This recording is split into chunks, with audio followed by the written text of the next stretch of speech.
এক ডাকে অভিষেকের ফোনের মাধ্যমে সাহায্য পেলেন অত্যাচারিত পরিযায়ী শ্রমিক। উড়িষ্যায় এক পরিযায়ী শ্রমিকের ওপর অত্যাচার হয়, বাংলায় কথা বলার জন্য আটক করে হেনস্থা করা হয়। ছেলেটা আমাদের কাজে গেছিল উড়িষ্যা থেকে। ওখান থেকে কাজে যাওয়ার পর ঘন্টা দুয়েক পরে ছেলেটাকে আমরা আর খুঁজে পাই না। ওখান থেকে তার 2 ঘন্টা পরে আবার খোঁজাখুঁজি করে হেড মিস্ত্রি খবর নিলে আমাদের এখানে গ্রামে আবার ফোন করে তার বাড়িতে ফোন করে খবর নেয়।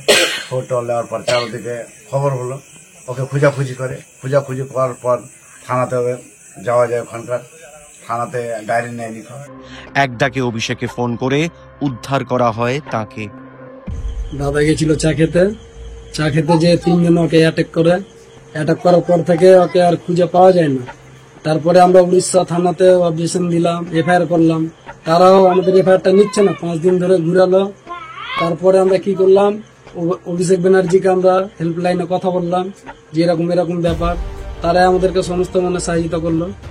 তারপরে দাদা এলো, দাদাকে জিজ্ঞাসা করলাম যে কি হয়েছিল। তো দাদা বললো যে আমাকে এইভাবে নিয়ে গেছিল ধরে, তারপরে মারধর করে বলছে মার শালা বাঙালিদেরকে, শুধু বাঙালিদের উপরে অত্যাচার হচ্ছে।